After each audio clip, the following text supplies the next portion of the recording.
ইতিহাস তালাশ করলে দেখা যায় যে আল্লাহর রাসূলের সাহাবীরা জীবনটা বিলিয়ে দিয়েছিলেন আল্লাহর রাসূলের জন্য, দ্বীন ইসলামের জন্য তাদের জীবনটা বিলিয়ে দিয়েছিলেন শুধুমাত্র আল্লাহর রাসূলের মহব্বতে।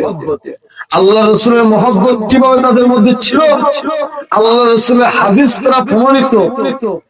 আল্লাহ রাসূল বলতেছেন, লা ইউমিনু আহাদুকুম হাত্তা আকুনা হাব্বা ইলাইহি মিন ওয়ালিদিহি ওয়া ওয়ালিদিহি ওয়ান নাস আজমাইন। মুরব্বিনা আযম, যুবক ভাইরা, বাবারা, কুসে কুসে মাসুম দেখুনা বাচ্চারা রাস্তাঘাটে বাড়িয়ে ঘুরে আমার দিনদার ইমানদার মুসলমান ভাইরা, পর্দার অন্তরালে পর্দাশীল মা বোনের সকলে আমার পক্ষ থেকে গ্রহণ করুন আদর্শ নবী মুহাম্মদ মুস্তাফা আহমদ মুস্তাফা সাল্লাল্লাহু আলাইহি সাল্লামের মুখের বাণী, আসসালামু আলাইকুম ওয়া রাহমাতুল্লাহি ওয়া বারাকাতুহু। ইয়া হাজিরিন, আল্লাহ জাল্লে জালালুহু আম্মা নওয়ালুহু আলিশান দরবারে শুকরিয়া আদায় করি যে আল্লাহ রাব্বুল আলামিন আপনাকে এবং আমাকে গভীর রজনীতে কনকনে শীতের মধ্যে তার হাবিব মুহাম্মদ মুস্তাফা আহমদ মুস্তাফা সাল্লাল্লাহু আলাইহি সাল্লামের বাণী হাদিস এবং আল্লাহ রাব্বুল আলামিনের কোরআনের কিছু আয়াত, আউলিয়া কেরামের কিছু শান মান শোনার জন্য দ্বীনি একটি মজলিসে আপনাকে এবং আমাকে বসার মতো সুযোগ করে দিয়েছেন বিধান আমরা মনের সবটুকু আবেগ উচ্চারণ করে মালিক ও মওলাকে খুশি করার জন্য একবার আওয়াজ দিয়ে আল্লাহ রাব্বুল আলামিনের শুকরিয়া আদায় করি। সবাই বলি আলহামদুলিল্লাহ। প্রিয় হাজিরিন, আমার উত্তর এলাকার মুরব্বী বাবারা, যুবক ভাইরা, আমার মা বোনদেরকে উদ্দেশ্য করে আমি বলতেছি যে হয়তো আগামীকাল, আজকে রাতটা অনেকের জীবনের শেষ রাত, হয়তো বা আগামী বছর অনেকে আমরা পাবো না যে এরকম একটি মজলিসে বসতে পারার মতো সুযোগ অনেকের হবে না। কোন সময় কি হয়ে যায় বলা যায় না। তারাই বুদ্ধিমান যারা সময়কে কাজে লাগায়, সময়কে গুরুত্ব দেয়।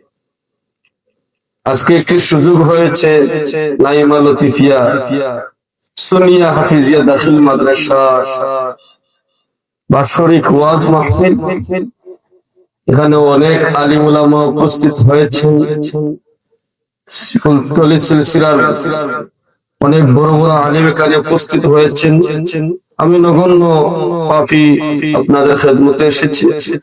কোরআন এবং হাদিস থেকে দুই একটি কথা বলবো, সংক্ষিপ্ত আকারে কিছু কথা বলে শেষ করবো ইনশাআল্লাহ। যে কথাটি বলতেছিলাম যে যারা রাস্তাঘাটে আছেন, কষ্ট করে হলেও বাড়িঘরেতে যারা রয়েছেন, কষ্ট করে হলেও সামিয়ানা নিচে আসার জন্য বিশেষভাবে অনুরোধ করতেছি। কারণ হাদিস দ্বারা প্রমাণিত আল্লাহর রাসূল সাল্লাল্লাহু আলাইহি সাল্লাম ১৫০০ বছর আগে সাহাবায়ে কেরামদেরকে ডাক দিয়ে বললেন, ও সাহাবীরা, তোমরা জেনে নাও যে পৃথিবীর জমিনে যখন যেই জায়গায় জান্নাতের বাগান দেখা, তখন সেখানে বসে যাইও। তখন সাহাবীরা বললেন, ইয়া রাসূলুল্লাহ, ইয়া হাবিবাল্লাহ, জমিনে কোথায় জান্নাতের বাগান আমরা দেখতে পারবো? আমরা তো শুনলাম হাসরের ময়দান যখন কায়েম হবে তখন আল্লাহ যাদেরকে দয়া করবেন, আপনি যাদেরকে সুপারিশ করবেন, যারা ভালো কাজ করবে তাদেরকে উপহার স্বরূপ আপনি জান্নাত দান করবেন। তাহলে পৃথিবীর জমিনে কোথায় জান্নাতের বাগান দেখবো? তখন আমার রাসূল সাহাবাদেরকে উদ্দেশ্য করে বলেন, বললেন, ও সাহাবীরা, তোমরা শুনে নাও, জেনে নাও, যখন আমি রাসূলের শানে, যখন আউলিয়া কেরামের শানে, যখন আল্লাহর গুণকীর্তন যেই জায়গার মধ্যে করা হবে, সেখানে তোমরা জেনে নিও, বুঝে নিও, সেখানে জান্নাতের বাগান। সুবহানাল্লাহ বলে, যে জান্নাতের বাগান ১,৫০০ বছর আগে আমার রাসূল জানায় দিয়েছেন, এই যেটা হচ্ছে জান্নাতের বাগান। এখানে যারা এসে বসবে তারা জান্নাতের মেহমান হিসাবে আল্লাহর কাছে পছন্দ হবে, আল্লাহর কাছে তাদের নাম জান্নাতের মেহমান হিসাবে যাবে। এই সুযোগটা তো সবার হয়। বাজান যে কথাটি বলতেছিলাম, আজকের মাহফিলের সম্মানিত সভাপতি জনাব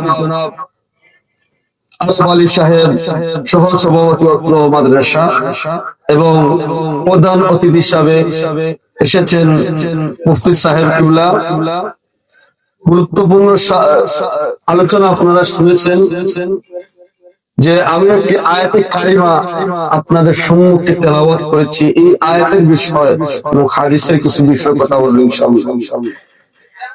যে আমরা বলে থাকি যে আমরা আল্লাহকে ভালোবাসি। আমরা এখানে যারা উপস্থিত আছেন, মাদ্রাসার আশপাশে যারা ঘোরাফেরা করতেছেন, রাস্তাঘাটে এবং বাড়িঘরেতে যারা আছেন, আমরা কিন্তু প্রত্যেকে আল্লাহকে ভালোবাসি। কিন্তু আল্লাহ রাব্বুল আলামিন কোরআনের মধ্যে জানাইয়া দিয়েছেন, কুল ইন কুনতুম তুহিব্বুনাল্লাহ ফাত্তাবিউনি ইউহিব্বুকুমুল্লাহ ويغفر لكم ذنوبكم والله غفور رحيم।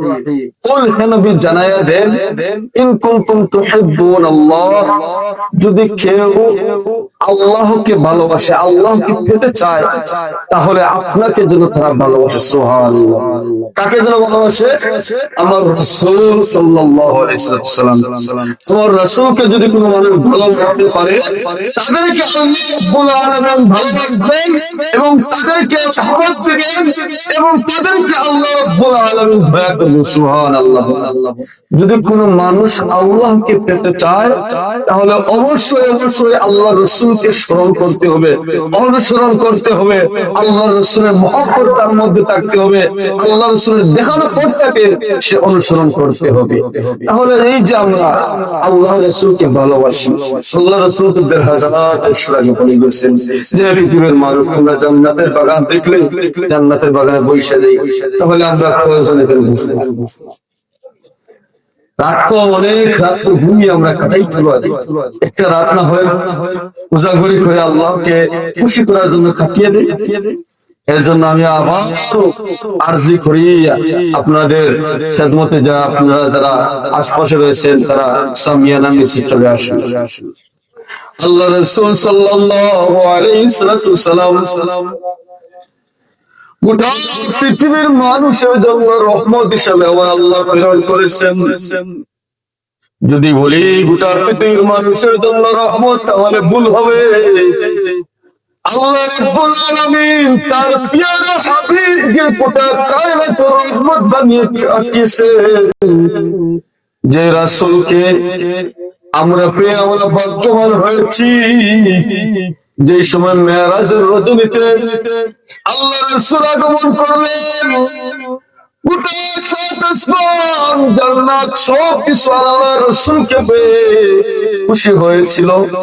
যখন আল্লাহ রাসূল এই পৃথিবীর জমিনে আগমন করেছিলেন, এই পৃথিবীটা অন্ধকার থেকে আলো পেয়েছিল। আল্লাহ রাব্বুল আলামিনের কুরআনুল কারীমের মধ্যে আল্লাহ ঘোষণা করে দিচ্ছেন, ওয়ামা আরসালনাকা ইল্লা রাহমাতাল লিল আলামিন। গোটা কায়নাতের জন্য আল্লাহ রাব্বুল আলামিন আল্লাহর রাসূলকে রহমত বানিয়ে পাঠিয়েছেন। সুবহানাল্লাহ বলে। যে আল্লাহ রসুলকে পেয়েছে, আল্লাহ রসুলের দেখানো পথটাকে অনুসরণ করেছে, তারাই হচ্ছে সফল। কারা আল্লাহ রসুলকে অনুসরণ করেছে, কারা আল্লাহ রসুলকে সবচাইতে বেশি মহব্বত করেছে, তারা হচ্ছে ১৫০০ বছর আগে যে সাহাবায়ে কেরাম ছিলেন, তারা কিন্তু আল্লাহ রসুলকে অত্যন্ত বেশি ভালোবাসতেন, তাদের জীবন চাইতে বেশি ভালোবাসতেন, আল্লাহর রসুলকে এতটা মহব্বত করতেন। ইতিহাস তালাশ করলে দেখা যায় যে আল্লাহর রসুলের সাহাবীরা জীবনটা বিলিয়ে দিয়েছিলেন আল্লাহ রসুলের জন্য, দ্বীন ইসলামের জন্য তাদের জীবনটা বিলিয়ে দিয়েছিলেন শুধুমাত্র